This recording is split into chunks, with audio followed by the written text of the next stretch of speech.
It wasn't supposed to end like this. After nearly 2 decades of marriage, Nicole Kidman and Keith Urban, the couple that convinced the world Hollywood love could last, are officially over. Just weeks ago, Kidman quietly filed for divorce, marking the end of what seemed like an unbreakable bond. Yet behind the glamour, award shows, and red carpet smiles, their story had already started to fracture.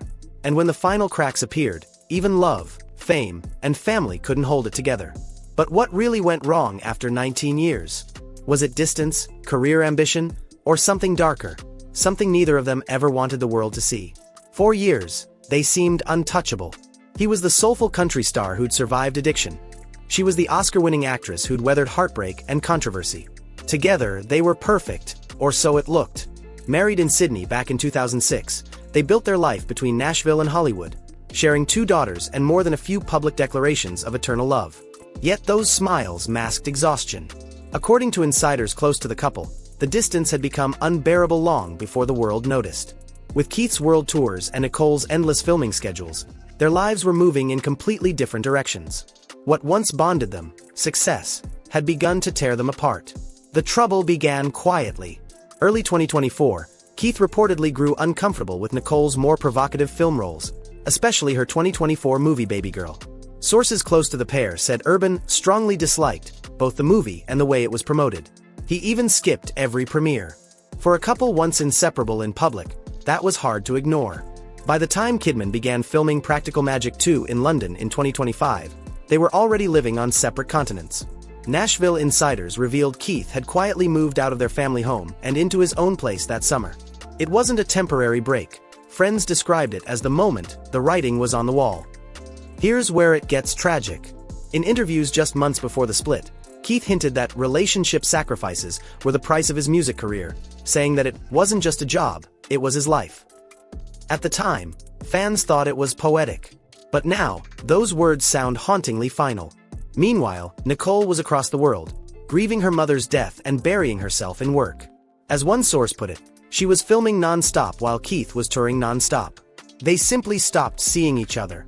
Their communication flattened to texts and FaceTimes that couldn't match the intimacy they once had. On September 30th, 2025, Nicole filed for divorce in Tennessee, citing irreconcilable differences. Court documents confirm that Urban had already signed a marital dissolution agreement, signaling the separation wasn't impulsive. It had been in motion for months. Still, fans were stunned. This was the couple who looked happiest singing duets and holding hands on red carpets. But as one insider revealed, Nicole had hoped they'd still find a way back.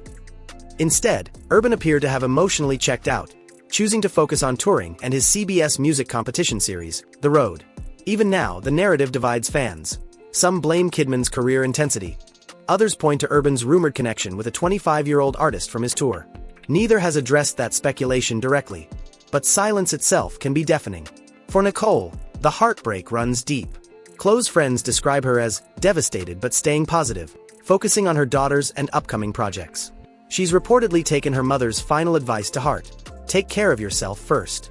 At 58, she's balancing 2 teenage daughters, an international career, and the emotional wreckage of her second public heartbreak.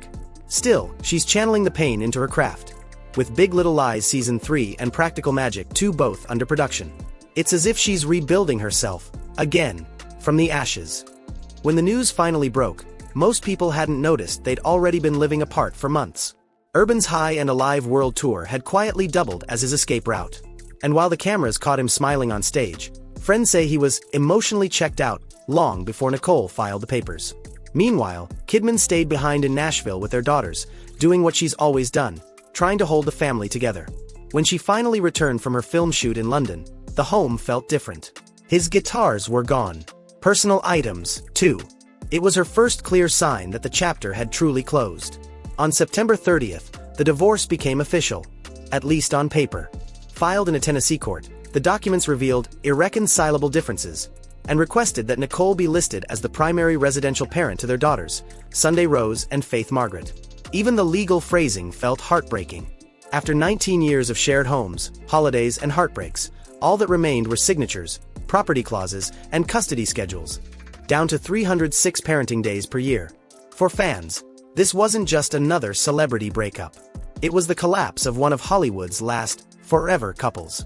As the dust settled, insiders began to fill in the blanks. And one reason came up repeatedly: Kidman's film Baby Girl. Released in 2024, the movie featured a storyline about a CEO trapped in a loveless marriage who begins an affair with a younger man.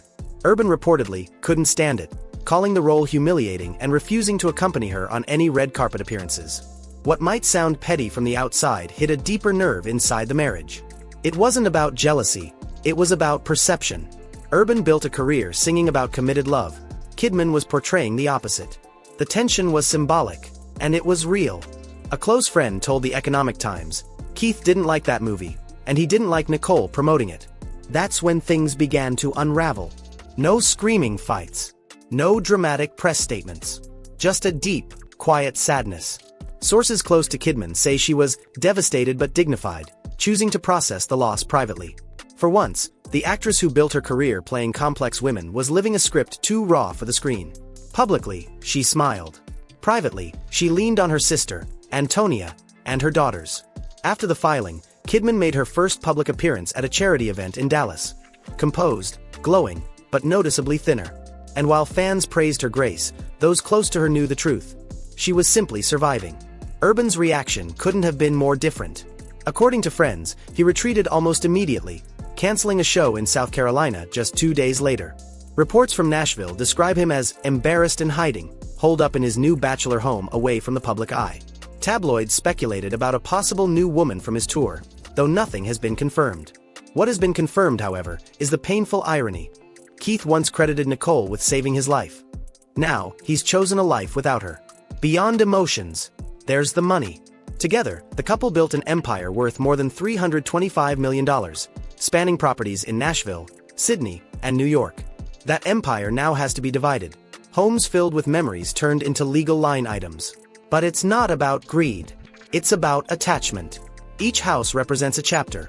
Weddings, kids, holidays. And now, those memories are being cataloged by lawyers. As one insider put it, there's no villain here. Just two broken hearts splitting an empire. Fans weren't ready. Within hours of the split announcement, social media exploded. Thousands flooded comment sections, replaying interviews where Keith and Nicole had spoken about love conquering everything. One tweet read, "If they can't make it, what hope do the rest of us have?" But others applauded Kidman for walking away. She saved him once. She can save herself now, one viral post read. The separation wasn't just news, it became a mirror reflecting everyone's own doubts about love, loyalty, and sacrifice. In the weeks since the filing, Nicole has been quietly rebuilding. She returned from London to Nashville, resumed her work schedule, and reportedly told friends she's keeping it positive and focusing on gratitude. At 58, she's done chasing happily ever after. Her focus now is her daughters and her craft. For Keith, meanwhile, the road stretches on, literally. He's continuing his tour, though fans have noticed the emotional weight in his performances. Even his set list changed. He removed The Fighter, a song many believed was written for Kidman. Their story isn't just about fame or heartbreak, it's about the quiet erosion of connection. When two people spend their lives giving everything to others, the fans, the family, the art, there's sometimes nothing left for each other. Love, no matter how deep, can't survive starvation. And that's what happened here. A relationship that fed the world but left the couple themselves empty. As one of Nicole's friends told People, she's not bitter. She just wants peace. So maybe it's not a tragedy, it's transformation. Keith and Nicole's love didn't die in scandal or betrayal. It simply reached its final verse. The music stopped, but the echoes remain. A story about devotion, distance, and the price of chasing dreams bigger than love itself. Because sometimes, even forever has an expiration date.